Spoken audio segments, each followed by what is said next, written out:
I'm waiting for Danny to call everybody back, and he walks up to me and says, "It's up to you." So how many of you ever face anything difficult? Okay, today we're talking about how to handle a difficult situation. It's an addition to last week. We talked about faith, and we talked about how you need faith. It's that first slap of the barrel to raise, to increase the presence of God in your life. And I wanted to start off with showing you how some people deal with difficult situations. So if we can get that first slide up here. This is not a difficult situation, by the way. Welcome to Forest Community. Did you know God was here this morning? Yeah. You sense His presence? Yeah. I become like a crybaby every time I come to worship here. I can't figure it out, but you know, it's Him. And so anyway, so sometimes people deal with difficult situations by making an awesome photo op. Their front windshield is caved in, so they got the little kid up there like she's a little ninja. Let's go to the next one. Some people, they make their wishes come true. These kids didn't get the snow day they wanted, so they stacked all the snow up in front of the door, and they're like, nobody's going to school today. And then some people just whine. This person evidently had been rear-ended one too many times, and so their license plate is, please stop. Please stop. And then there's another way, and this guy, you can't see this. This guy, his house has just been devastated by a tornado, and it says, for sale, price reduced, some assembly required. That's cute. So, this is a picture that I found, and a story goes along with this, and it's going to tie us right into our message today. Man had just married his beautiful bride, and they got into the boat to sail across the little small lake or whatever, and this huge storm came up. And they were threatened. I mean, there was no way they were going to survive this. And the man's new wife looked at him and she said, honey, aren't you afraid? And he said, he reached over and he grabbed his sword. This is a weird response. Guys, don't ever try this at home. But she asked him a question, so he pulls out his sword and he puts the sword right to her neck. And he said to her, are you afraid? She looked at him and she said, no. And he said, why not? She said, because I know that you love me. He put the sword away and he said, motioning to the storm, he said, I'm not afraid of this because I know who's behind it. And whatever's going to happen to us is going to be for our good. We're either going to get out of it or we're going to go somewhere else, but it's going to be for our good. And as I thought about that, some people, when they face difficult situations, they choose to trust God. And I'm hoping that by the time we get done with today's message, you will be encouraged. Some of you may be facing some really, really tough situations. You know, when we face a situation, how many of you have ever looked back on a difficult situation and had a good laugh about it? Do you remember when? You know, when the car blew up and the refrigerator died and the washing machine broke all in the same week? Wow, you know, we look back on it and we laugh, but when we're facing it, it's not very funny.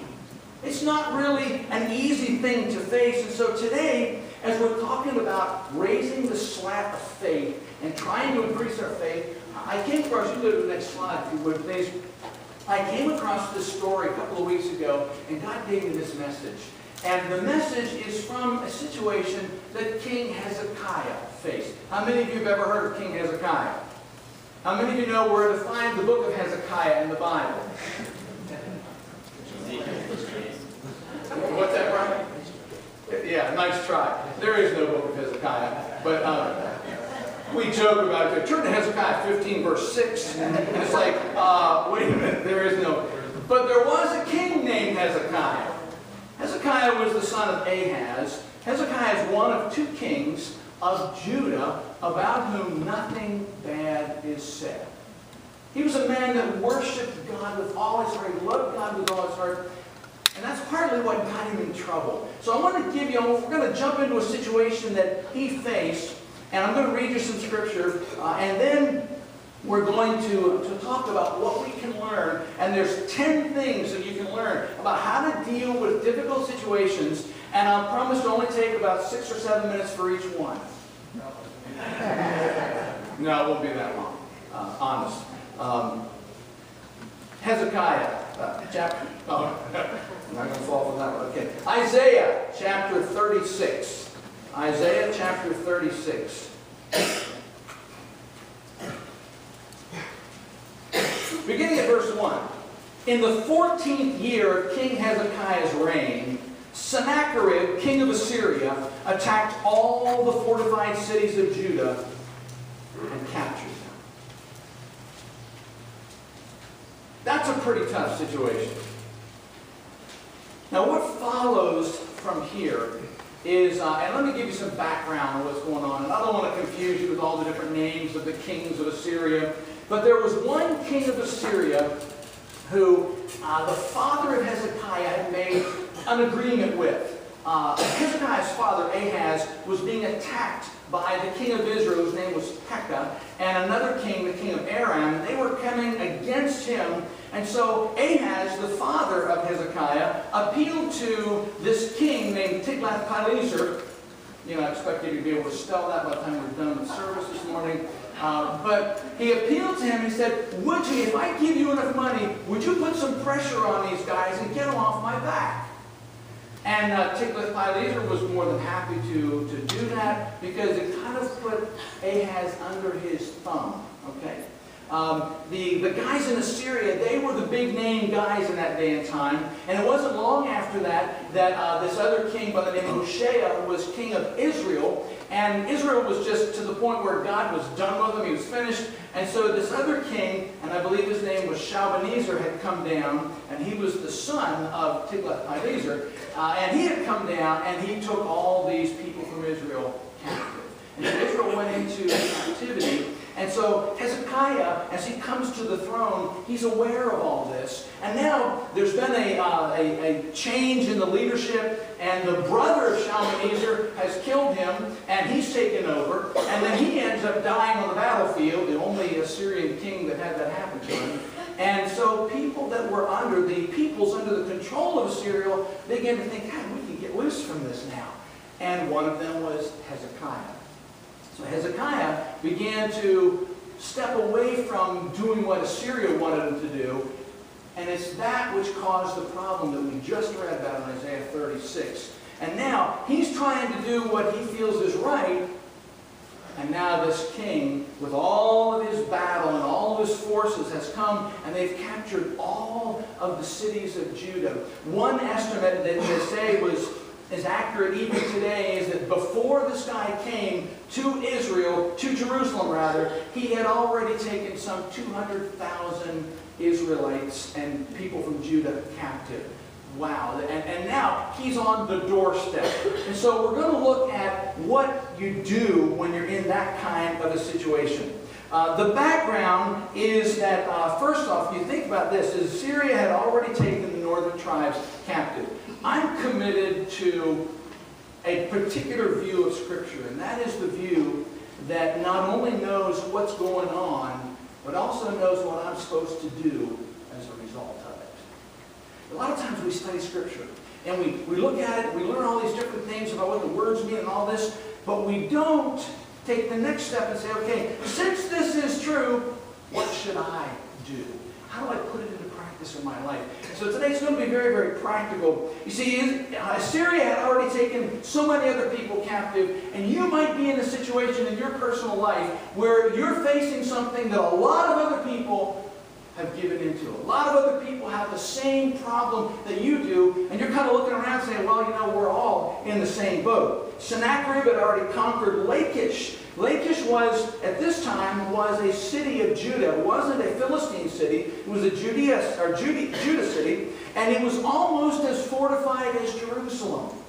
And this guy, Sennacherib, had come. He's the one who took over after his father, Sargon, had died. And so now he's in charge, and he's come down, he's attacked Lachish.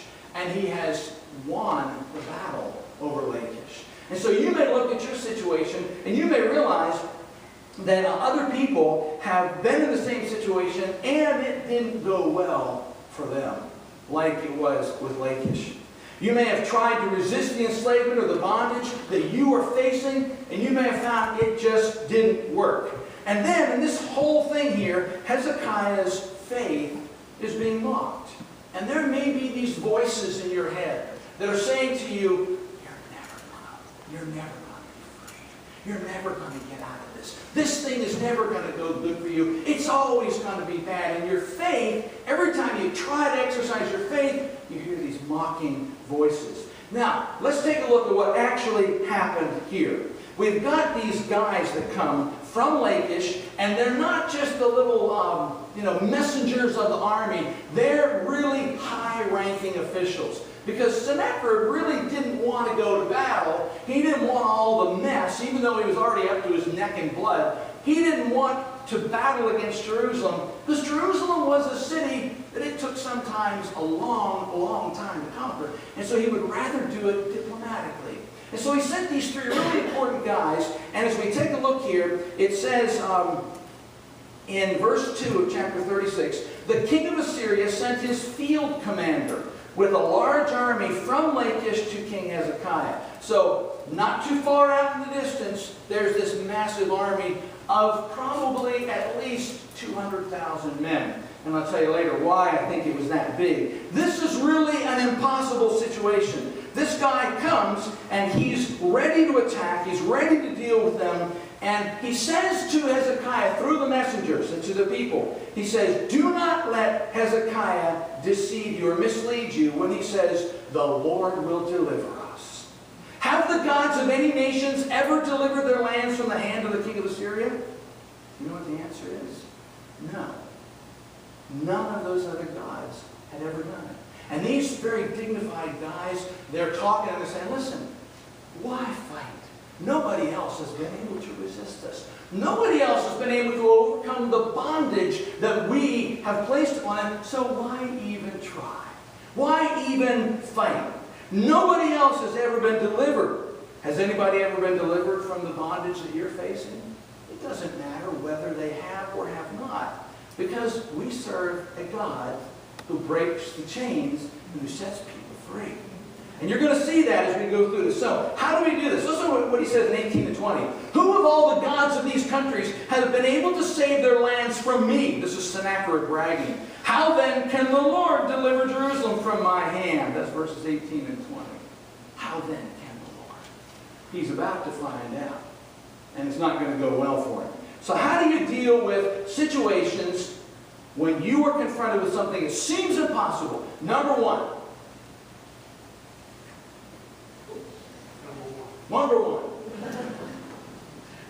There it is. Oh, that's number two. There we go. Refuse to legitimize doubt with a response. Now think about this for a minute. When these guys came, they said, has Hezekiah told you? Why? He said, and then these guys, the guys from Hezekiah said, don't speak to us in the language that people understand. Speak to us in this other language because we understand it. And he said, don't they deserve to hear? Don't let Hezekiah deceive you. And he tried to engage them in conversation. The devil will try that with you. And if you begin to talk to your doubts, you're in trouble. Because when you talk to it, you legitimize it. Does that make sense to you? And I'm not just talking about mumbo jumbo. It's the fact that if I'm willing to acknowledge that this is really so, if they had engaged in conversation with these guys, it would have led to further doubt, and it might have caused them to throw up their hands and quit. So we've got to be careful not to talk in language that's doubt-filled, but instead talk with faith. Do you really believe? We were talking this morning in Sunday school about the difference between just actually saying it and living it. Do we just talk faith, or do we live it? And sometimes the living and the talking are the same. Because I begin to talk doubt, well, it's not going to happen.